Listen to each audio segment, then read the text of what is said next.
Hello guys, commerce ലോഗ്സിൻ്റെ പുതിയൊരു ക്ലാസ്സിലേക്ക് സ്വാഗതം. നമ്മൾ methods of determining transfer price ആണ് ഡിസ്കസ് ചെയ്തുകൊണ്ടിരിക്കുന്നത്. കോസ്റ്റ് ബേസ്ഡ് ട്രാൻസ്ഫർ പ്രൈസ് നമ്മൾ ഓൾറെഡി കണ്ടു. ഇനി വരുന്നതാണ് മാർക്കറ്റ് ബേസ്ഡ് ട്രാൻസ്ഫർ പ്രൈസും നെഗോഷിയേറ്റഡ് ട്രാൻസ്ഫർ പ്രൈസും. Firstly market based transfer price. When an outside market for good is well defined, competitive and stable, firms use this method of transfer pricing.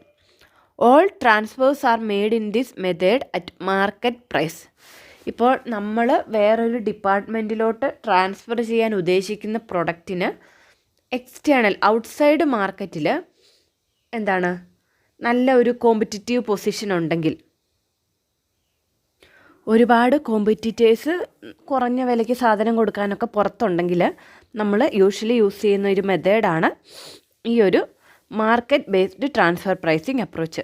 ഇവിടെ കസ്റ്റമേഴ്സിന് കൊടുക്കുവാണെങ്കിലും നമ്മൾ department vice transfer ചെയ്യുവാണെങ്കിലൊക്കെ market പ്രൈസിൽ എത്രയാണോ ഈ ഒരു പ്രൊഡക്റ്റിന് മാർക്കറ്റിലുള്ള വില, ആ പ്രൈസിനെ ബേസ് ചെയ്തിട്ടായിരിക്കും നമ്മൾ ട്രാൻസ്ഫർ പ്രൈസ് ഫിക്സ് ചെയ്യുന്നത്. ഹൈലി കോമ്പറ്റിറ്റീവ് ആയിട്ടുള്ള പ്രൊഡക്റ്റിൻ്റെ കേസിൽ നമ്മൾ ഈ ഒരു മെത്തേഡ് യൂസ് ചെയ്യുള്ളൂ. കാരണം നമ്മുടെ ഇൻഡിവിജ്വൽ ചിലവല്ല വരുന്നത്, കോമൺ ആയിട്ട് ഈ ഒരു പ്രൊഡക്റ്റിന് മാർക്കറ്റിലുള്ള വിലയാണ് നമ്മൾ ട്രാൻസ്ഫർ പ്രൈസായിട്ട് യൂസ് ചെയ്യുന്നത്. ഈ മെത്തേഡിൻ്റെ ലിമിറ്റേഷൻസ് നോക്കാം. ഫസ്റ്റ് തന്നെ market price include selling and distribution expense. ഒരു പ്രൊഡക്റ്റ് മാർക്കറ്റിൽ വിൽക്കാനായിട്ട് അതിൻ്റെ ഉണ്ടാക്കാനുള്ള ചിലവ് മാത്രമല്ല, സെല്ലിംഗ് ആൻഡ് ഡിസ്ട്രിബ്യൂഷൻ എക്സ്പെൻസും കൂടെ വരുന്നുണ്ട്. പക്ഷേ ഇൻ്റർ ഡിപ്പാർട്ട്മെൻറ്റിലോട്ട് ആ ഒരു പ്രൊഡക്റ്റ് കൊടുക്കുമ്പോൾ നമുക്ക് ഈ ഒരു സെല്ലിംഗ് ഡിസ്ട്രിബ്യൂഷൻ എക്സ്പെൻസ് വരുന്നില്ല. സോ ഒരു എക്സ്ട്രാ പ്രോഫിറ്റ് ഏത് ഡിപ്പാർട്ട്മെൻറ്റാണ് ട്രാൻസ്ഫർ ചെയ്യുന്ന ആ ഒരു സെല്ലിംഗ് ഡിപ്പാർട്ട്മെൻറ്റിന് വരുന്നുണ്ട് ഈ ഒരു മാർക്കറ്റ് ബേസ്ഡ് അപ്രോച്ചാണ് യൂസ് ചെയ്യുന്നതെങ്കിൽ. അടുത്ത തന്നെ market price is unstable, so it may not be possible to evaluate the performance properly. Market price unstable ആണ്, അത് മാറിക്കൊണ്ടേയിരിക്കും. സോ കൃത്യമായിട്ട് ഡിപ്പാർട്ട്മെൻറ്റുകൾ തമ്മിലുള്ള ആ ഒരു പെർഫോമൻസ് ഇവാലുവേഷനൊക്കെ പാടായിരിക്കും. അതുപോലെ market price depends upon several external factors which have no relation with cost. നമ്മൾ ഉണ്ടാക്കിയ ഒരു പ്രൊഡക്റ്റ് അടുത്ത ഡിപ്പാർട്ട്മെൻറ്റിലോട്ട് കൊടുക്കുമ്പോൾ നമ്മൾ കോസ്റ്റ് മാത്രം നോക്കിയാൽ മതി. മാർക്കറ്റ് പ്രൈസ് നോക്കുമ്പോഴത്തേക്ക് എന്നാ പ്രശ്നം? മാർക്കറ്റ് പ്രൈസിന് ഇൻഫ്ലുവൻസ് ചെയ്യുന്ന എക്സ്റ്റേണൽ ഫാക്ടേഴ്സ് ഉണ്ട്. കോമ്പറ്റീഷൻ, അല്ലെങ്കിൽ അഡ്വർടൈസ്മെൻറ്റ്, അല്ലെങ്കിൽ കസ്റ്റമറിൻ്റെ എക്സ്പെക്റ്റേഷൻ, അങ്ങനെയുള്ള കാര്യങ്ങളൊക്കെ ബേസ് ചെയ്തിട്ടും കൂടെയാണ് മാർക്കറ്റ് പ്രൈസ് വരുന്നത്. അത് അടുത്ത ഡിപ്പാർട്ട്മെൻറ്റിന് പ്രൊഡക്റ്റ് കൊടുക്കുമ്പോൾ ഇൻഫ്ലുവൻസ് ചെയ്യുന്ന കാര്യമാണോ? അല്ല. സോ അങ്ങനെ ഇൻഫ്ലുവൻസിങ് അല്ലാത്ത കുറച്ച് കാരണങ്ങൾ കൊണ്ടും കൂടെ മാർക്കറ്റ് പ്രൈസ് കൂടാം. സോ ആ ഒരു കൂടിയ മാർക്കറ്റ് പ്രൈസൊക്കെ ചാർജ് ചെയ്യുമ്പം ആ ഒരു ബൈയിങ് ഡിവിഷന് അതൊരു നഷ്ടത്തിന് കാരണമാവും.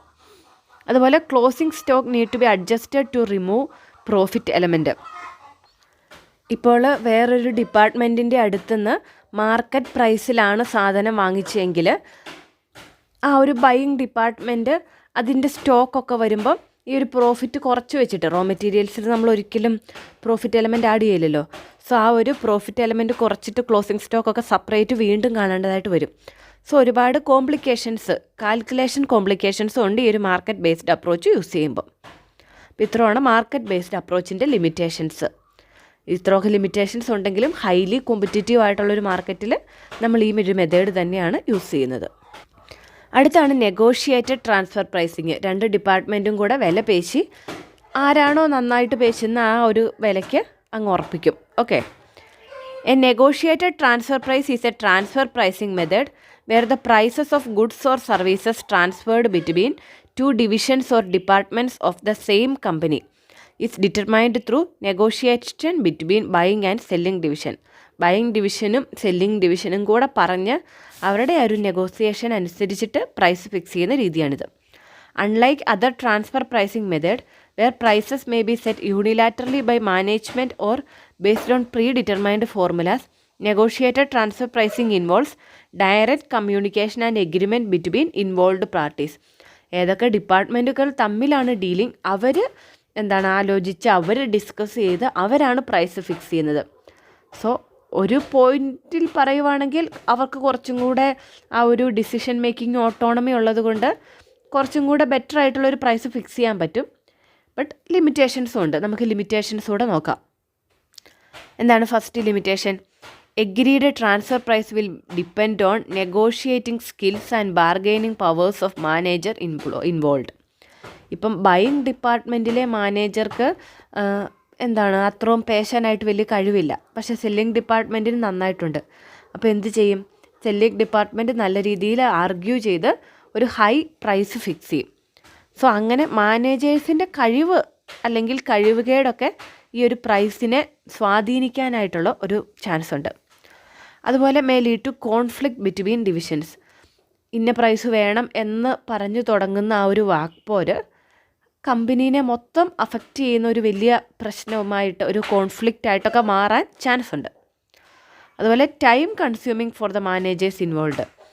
മാനേജേഴ്സിന് ഒരുപാട് ഡ്യൂട്ടി ചെയ്യാനുള്ളതിൻ്റെ ഇടയ്ക്ക് ഇത് ബാർഗെയിനിങ്ങിന് പോയി അങ്ങനെ കുറേ ടൈം കളയുന്നുണ്ട്. അതുപോലെ profitability of department depends on bargaining power of managers. Manager എന്ന് പറയുന്ന ഒറ്റ ഒരാളുടെ ബാർഗെയിനിങ് പവറിനെ അനുസരിച്ചാണ് ആ ഒരു ഡിപ്പാർട്ട്മെൻറ്റിന് മൊത്തം പ്രോഫിറ്റബിലിറ്റി. അപ്പോൾ അത്രയും റെസ്പോൺസിബിൾ ആയിട്ടുള്ള ഒരു ടാസ്ക് മാനേജറിന് വരുവാണ്. മാനേജർ ടെൻഷനാവും, മാനേജർ സ്ട്രെസ്സാവും. അപ്പം ഒരു ഓർഗനൈസേഷൻ്റെ മെയിൻ ഫങ്ഷൻ എന്താ? ഇത് അവരുടെ അടുത്തുനിന്ന് കുറഞ്ഞ വിലയ്ക്ക് വാങ്ങാമെന്നല്ലല്ലോ, സാധനങ്ങൾ പ്രൊഡ്യൂസ് ചെയ്ത് കസ്റ്റമേഴ്സിന് കൊടുക്കുവാണ്. സോ ഇവിടെ ഇങ്ങനെ ഒരു ബാർഗെയിനിങ് വെച്ച് കഴിയുമ്പോഴത്തേക്കും ഡിപ്പാർട്ട്മെൻറ്റ്സിൻ്റെ കോൺസെൻട്രേഷൻ ആ ഒരു ബാർഗെയിനിങ്ങിലോട്ട് മാറും.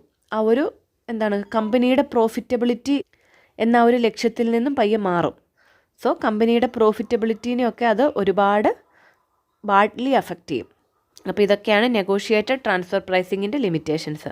അപ്പോൾ നമ്മൾ methods of determining transfer price എല്ലാം കണ്ടു. ഒന്നെങ്കിൽ കോസ്റ്റിൻ്റെ ബേസിൽ, അല്ലെങ്കിൽ മാർക്കറ്റ് പ്രൈസിൻ്റെ ബേസിൽ, അല്ലെങ്കിൽ നെഗോഷിയേഷൻ്റെ ബേസിൽ നമ്മൾ ട്രാൻസ്ഫർ പ്രൈസ് ഫിക്സ് ചെയ്യും. എല്ലാവർക്കും ക്ലിയർ ആയെന്ന് വിശ്വസിക്കുന്നു. Thanks for watching.